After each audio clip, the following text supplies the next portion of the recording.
Lads, welcome to the next match preview. We are going to be playing Leeds United at home at Bramall Lane on Sunday. I'm here with Hal and we're going to talk you through exactly what we're expecting from this game. So Hal, are we excited? Are we nervous? What are you thinking? You've got to be excited, Nick, for games like this because it's a Yorkshire derby, the first one back in the Premier League for decades. So if you can't get up for a Yorkshire derby in the top flight, why are we even in this game? I mean, admittedly, looking at the run of form that the Blades have had, yeah, it makes sense to be slightly nervous. And Leeds, they've hit the Premier League running in terms of scoring goals, but they've also been letting in the same amount. So I'm really, really looking forward to this game. Yeah, me too, to be honest. I think it's one of these games that can really get us back up and running if we can get a positive result. I think even a draw in this game, just to get us off the board, would be kind of beneficial for us. But obviously, we're after them 3 points. We need a strong performance after the first two, I wouldn't say poor performances, a couple of lapses in judgment from both games. So I think that's taken us perfectly into the very first point. So, the Aston Villa game. It was all over by the first, was it 15th minute when John Egan got sent off around that point?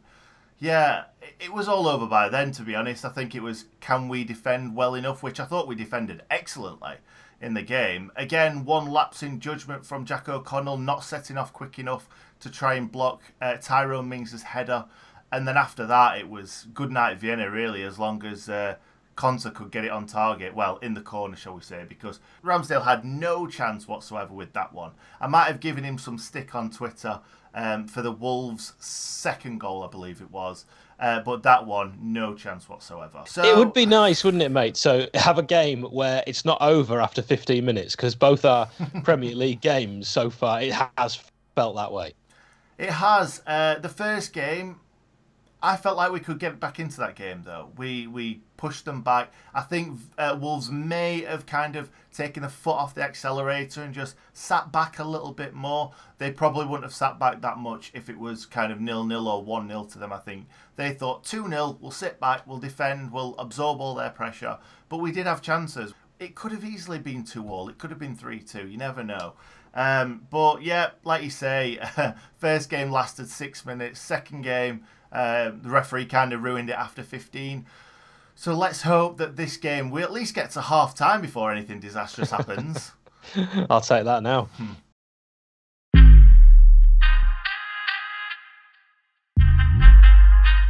So last time out, we've got two options here. We can either talk about the last time we played at Bramall Lane, which finished Sheffield United 0, Leeds United 1. Or we can talk about the last time we played Leeds in the league, which was Leeds United 0, Sheffield United 1. So Hal, which one do you want to go for? Well, obviously I'd rather talk about Billy Sharp out-muscling his best buddy Liam Cooper and laying it off to a Chris Basham, who was, I believe, arriving. Although I think it's worth pointing out that in both those games, they were quite even affairs. I think realistically, Leeds United were probably the better team at Ellen Road over the piece. But the Blades played in a certain way that was, I believe, completely deliberate, absorbed the pressure, hit them on the break, something that's worked for us so well.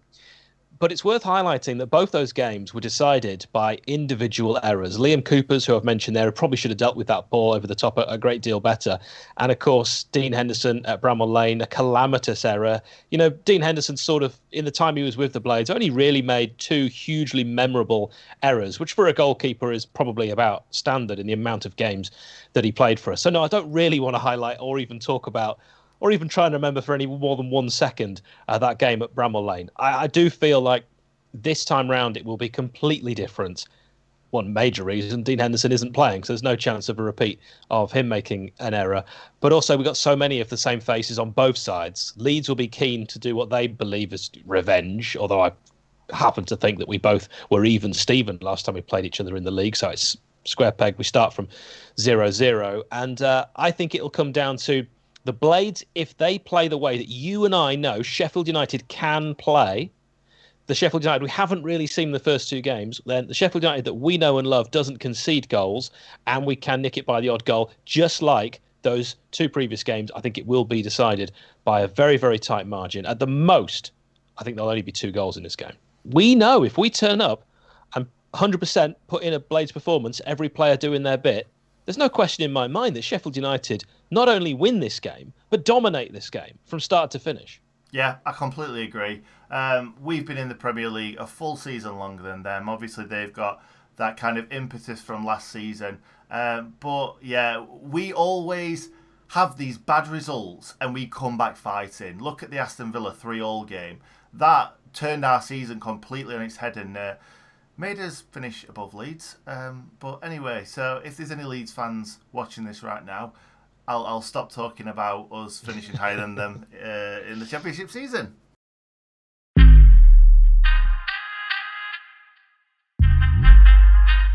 So on to Blades team news now, and Chris Wilder's come out and said we're only missing 2 players. John Egan suspended only for 1 game though, as it wasn't violent conduct. I believe that's correct, Hal, isn't it?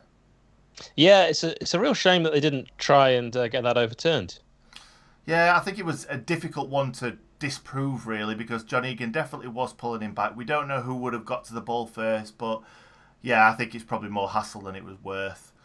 Yeah, probably. Yeah. And Lys Mousset. Lys Mousset is obviously injured. I think Wilder said that he needed an operation, so it will probably be 2 or 3 months before we see him back in a Blade shirt.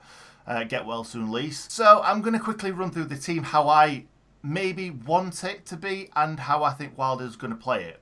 So let's be honest, Wilder could go with anything because you know what he's like. Sometimes he'll throw in a curveball and go completely defensive. Sometimes he will just stick to what he knows.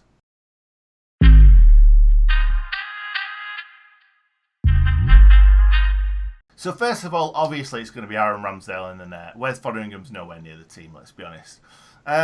Centre-back. So, is he going to go Ampadu at left centre-back? Is he going to go Ampadu at central centre-back? Is he going to go Ampadu at all? He might go Jags, you never know, but I do think he will go Ampadu. He did mention that Ampadu and Jagielka are closer to the team now, obviously. But which one gets the nod, we will see. Chris Basham, right centre-back as always. We're going to be going with Jack O'Connell at left centre-back, I think. And Ampadu playing central centre-back and pinging balls left and right. George Baldock, right wing-back, going to keep his place. Enna Stevens, left wing-back, going to keep his place. Really, both Derby lads. I keep calling them Derby lads. I shouldn't call them that anymore, should I, when they're Blades players. Max Lowe and Jayden Bogle, neither of them were on the subs bench in the last game. So I can't see them kind of ousting out Baldock or Stevens unless one of them's carrying a knock or Wilder wants to change it up a little bit. Then we've got the midfield. Now, I would love to see Ben Osborne in that midfield. He's obviously going to go Sander Berger and John Fleck. I reckon it's whether Sander Berger plays right centre mid or central defensive mid. And then if Osborne comes in or Lundstrom, you just don't know. He could go with anyone. But I would certainly go with Osborne on the right, Fleck on the left, and then either it'd have to be Sander Berger then, but you never know, he might even bring Ollie Norwood in. I'm rambling here because I ain't got a clue. I haven't got a clue what midfield he's going to play. But Nick, I agree, and there'll be so many Blades watching this thinking, Osborne, Fleck, 2 left footers playing in the middle, there's no chance, and there probably is no chance of Wilder actually going in that direction. But you and I have spoken many times before on our watch-alongs, the magic we see when Osborne is on the pitch, and I believe how well the Blades play. But also, you don't want to be at the expense of dropping John Fleck, who admittedly hasn't started the season quite as well as he has in previous years. No, but with John Fleck, he's going to come up with some magic every now and again, which you can't see that in a lot of other players.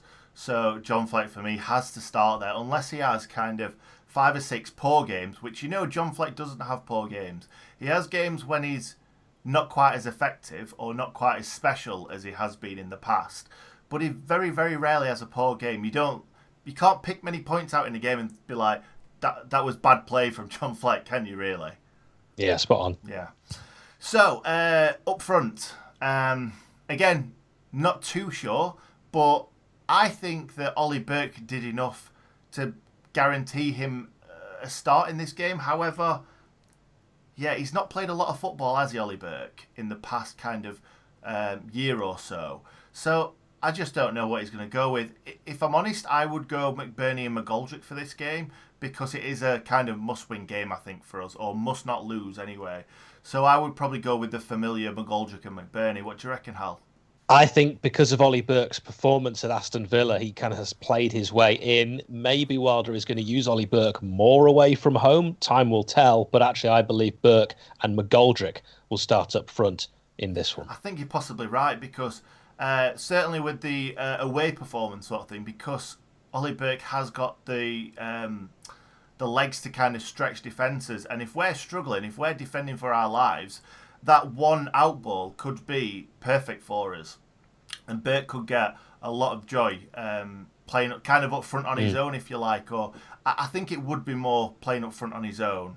I don't think I could see him and McBurney playing together a lot. Right, so now normally I let Hal do the research and the digging around on the opposition, but today we've got a guest on the channel, good friend of mine, Conor, from One Leeds Fan Channel. So take it away, Conor. Hello everybody, my good mate Nick. How you doing, Nick? How you doing, Ingood Nick followers? Hope you're doing really well. Keep tuned into Nick, he's doing a cracking job.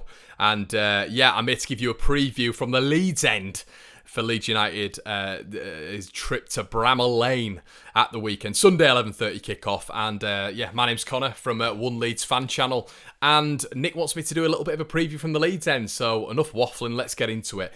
Where do I think Leeds are strong? Well, we're very, very good going forward at the minute. We're outperforming our XG. Liverpool, I thought, were exceptional. I don't think we deserve to lose that game. And for teams to go to Liverpool and go blow for blow with them, you know, I think that's an extremely rare thing. You know, you get a lot of teams going to Liverpool playing a low block and, you know, sort of getting done really. But Leeds went blow for blow, and I think Klopp was quite surprised by how good we were on that day, and I think we won over a lot of neutrals.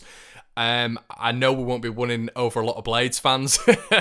I lived in Sheffield for 5 years. I know the hate. I understand the hate. But I've drank with Sheffield United fans. I don't have any problem with Sheffield United. I never have had any problem with Sheffield United. I like Sheffield.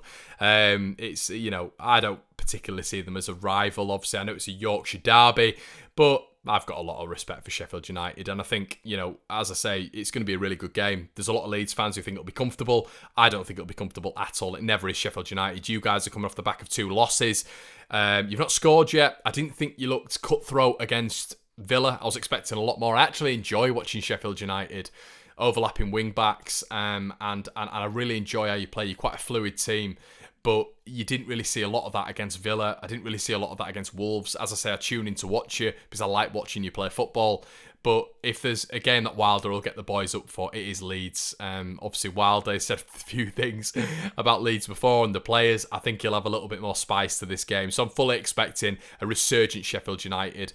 The problem for Sheffield United, I think, is going to be John Egan. I really like John Egan. The Chelsea lad has come in. Obviously, he's at Ampadu. I think he's come in. Not been exposed to a lot of first-team football. Leeds are extremely fluid. We're a consistent team. Our 11 has sort of know each other's patterns of play. We're very good on the counter-attack. Going forward, I think we're a better team, a much better team than the team that played you last time. In my point of view, we seem to be outperforming our XG. Obviously, scoring 4 goals away at Fulham against Fulham, as well. And I think we've had a couple of dodgy VAR decisions, which make the goals that we've conceded a lot more prevalent. Oh, Leeds have conceded this amount of goals. Well, for me, 2 of them shouldn't have stood anyway because of VAR, because of the decisions that have gone against us. So I think that's a bit harsh. I think overall we've been good at the back, believe it or not. We faced a barrage of attacks against Liverpool and we kept them out. You know, the amount of attacks Liverpool come with, you boys will know. The fact that we only kept it to 4 was actually quite good, and we played extremely well that game. But Fulham, yeah, a couple of decisions, a couple of lapses in concentration, but we still got the win, and that's the most important thing. But it's going to be a really interesting game. I'm fully expecting Sheffield United to come out firing and quick at Bramall Lane like they always do. They're absolutely firing out of the blocks. I'm happy the fans aren't there because I think that would have made a big impact. But now it's just it's going to be who's going to break. I don't think there's going to be a lot of goals in this one. I really don't. It's just my personal opinion. Clip this up, it'll probably end up there'll be goals here, there, and everywhere. But I don't think there will be a lot of goals in this one. I think Leeds will be all right defensively. I genuinely do. But yeah, I think we might nick it. I do. I think we might nick it like last time we went to Bramall Lane. But I'm fully expecting a fight from Sheffield United and a good fight at that. A lot of quality, a lot of I've just got a lot of respect for Sheffield United in their efficiency and the way Wilder's done things. So yeah, I think we'll just nick it. I think we'll win 2-1, but I am fully expecting a difficult game. Definitely, and I will be very nervous for the Sheffield United game. But listen, you guys keep subscribed to Ingood Nick. He's a good lad, and he keeps on producing the content. If you want to come over and check out some Leeds stuff, if you want to laugh at us every now and again, I'm sure you lot will do. But we are a One Leeds fan channel, and I am Conor. So listen, have a great day, guys, and I'll speak to you in a bit.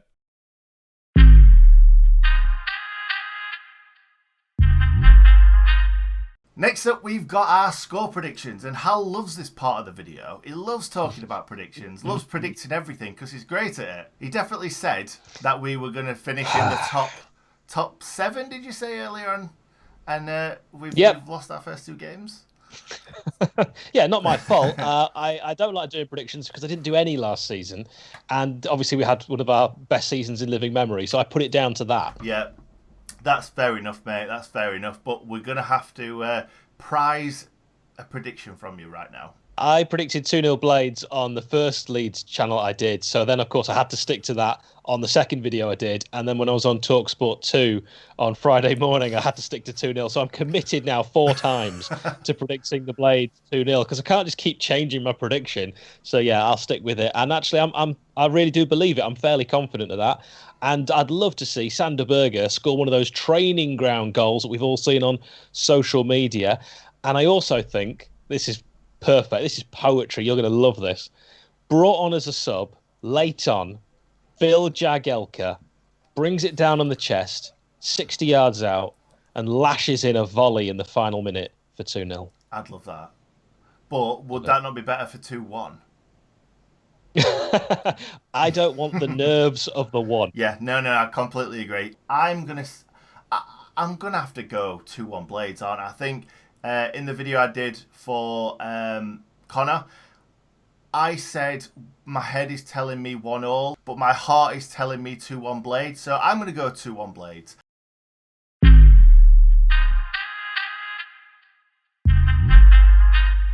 So moving on to memorable matches, and me and Hal have spoken about this before, so we didn't get the same one because there's been a lot of memorable matches between us and Leeds. I thought that we wouldn't have gone for the same one, and I went for a slightly different flavour, and it turns out that Hal went for the exact same one. So, as I'm looking through the head-to-head matches, I already had it in my head before I'm looking through these. Obviously, one that stands out is us going to Ellen Road in 2005 and spanking Leeds 4-0. In their own backyard. It was pretty nice. It was Danny Webber's first goal for the club. I remember watching Danny Webber's podcast on the Sheffield United YouTube channel and him talking about this goal specifically. It came in from the left-hand side, took a couple of players on, moved it to one side and put it in the front post. Absolutely glorious. Monty also scored against Leeds, which is obviously his hometown. And I watched his podcast as well, where he talked about that, and he quite enjoyed that too. And I think, did Andy Gray get the last 2? I can't remember. Yeah. Did he? Okay, we're going to go with that. He did score one excellent volley into the far corner, which was beaut. So that's about it, really. We did the double over him that season, which was quite nice as well. But it's always great to go to Ellen Road and watch your team beat him. Yeah. Love it. I've gone with, because I was forced to, a slightly different one. I'm going to take us back to 2002, where the Blades were a championship team, as you call it now, and Leeds were a Premier League side under Terry Venables, and injury time goals from Phil Jagielka down on the chest, with Paul Walker losing his voice. He doesn't care. Unbelievable late drama. What a goal. My voice has gone. I don't care. The Blades are level. Sheffield United 1, Leeds 1. And Peter Unlove absolutely piling the pressure on then under fire Leeds boss Terry Venables. It was in the League Cup. It was called the Worthington Cup back then. And Leeds were just 4 minutes away from actually winning that game after Steve Yates, a fairly unremarkable and unmemorable Sheffield United defender, had scored an own goal in the 24th minute. After that, I remember this game, and I might be remembering it wrong, being all Sheffield United. We just piled on the pressure. Ian Hart had a nightmare game. We looked so much better than the star-studded Leeds. It was a wonderful game, and then culminating in what was really a wonderful season, the triple assault season. Neil Warnock said something like, it doesn't matter if it goes in their net or our net, score a goal as long as it doesn't go to extra time. Something like that. It wasn't exactly that, but I quite enjoyed that.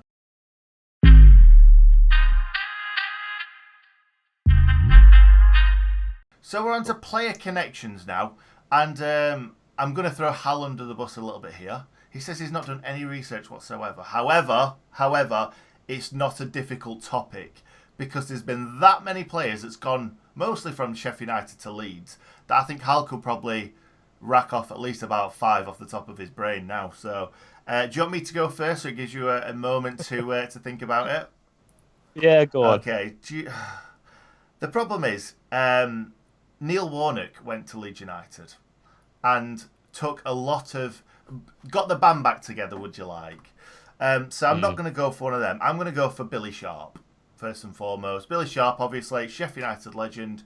Didn't have a great time at Leeds. I remember seeing his first ever goal he scored for Leeds on Sky Sports. I think it was one of those Billy Sharp-esque goals where someone has a shot and he follows it in and scores. Typical trademark Billy Sharp. But yeah, I don't think they particularly liked him there. And since then, he's scored quite a few goals against him. Billy Sharp is a great shout, and I never wanted him to sign for Leeds. I wanted Billy to play for the Blades for his entire career. That would have been perfect. If you forced me to pick one, like you said, that went from Sheffield United to Leeds, I can think of from longer ago, Alex Sabella, of course, made that route. Keith Edwards and the one and only Brian Deane. Yeah, well, I missed off Keith Edwards a bit before my time. Obviously, showing your age there, Hal. Are you about Thanks. 60 years old? So yeah, I had Alex Sabella. I had Brian Deane. Did you say Tony Curry? I didn't, but let's throw Tony Curry in there Tony as well. Curry. Absolutely, that's a wonderful Yeah. shout. Do you want me to? How many have I got here? I'll rack through the Neil Warnock bringing the band back together. So we've got here Lee Bromby, Paddy Kenny, Michael Brown, Michael Tong. Any more, Hal? Yes. What about Matt Kilgallen? Very good, very good. I'd forgotten about Killer, but he went the other way, didn't he? We bought him from Leeds. Yeah, that's true. Okay. Well, I suppose the other way as well would be Richard Creswell. Very good. Not got him on here. We've got Danny Webber as well. Danny Webber played 11 games for Leeds. Yeah, Danny Webber was a bit of a Sheffield United legend, you've got to say. So I don't think he was quite at the level that he was for the Blades. No, that's very true. When you talk of legends, I think we have to mention the late, great Gary Speed. Of course. Oh, you're brilliant at this. You've definitely written these down already. Definitely. Not at all. Oh, Vinnie Jones as well. Vinnie Jones is a great one. And speaking of Jones, what about Mick Jones? For my time. Well, before your time as well, but 60s, man. My knowledge before kind of 97 isn't great. That's the first season I properly... I'm sure I watched Blades before then, but 97 playoff final, I remember that very, very vividly. Before that, everything else is a little bit hazy. Oh, Rob Hulse. Rob Hulse, yes, because we bought him from Leeds, didn't we? The season we went up, and that felt nice. That taking a Leeds' best striker off them for our Premier League assault. Wow. Brilliant, proper role reversal. I think that's about it. We've got. I'm sure there's tons more, and if we gave ourselves about an hour to go through, I'm sure we'd find more. But if you guys think of someone that we've forgotten, let us know in the comments. I love this part of it. I love going through the comments and seeing people find little gems. I love it when people say to me, how did you forget this person? How did you forget this person? It's not because we've forgotten them. It's just because we want to give you some chance to think of them yourself as well. So thank you very much for watching, guys. That's me and Hal done. Hope you enjoyed the video. Let us know what you think the score is going to be in the comments. Also, we are more than open to Leeds United fans coming in here and telling us what you think of all this video and what the score is going to be and everything. Let's hope it's going to be a great Yorkshire derby. It's a pity there's not going to be any fans there, but nonetheless, I'm sure it'll be a fiery Yorkshire derby. So thank you very much, Hal, for joining us today again. Thank you. No problem. And what do we say, Hal? Stay in good, Nick. Yes! Look at that ping from Norwood. Makes other teams look no good. We've got a team full of leaders. Alan Hill, Chris Wilder taught us. Yeah, there was us on the tour bus. Look how many goals Billy scored us. It's beautiful downtown Bromley. We are the boys from Shore.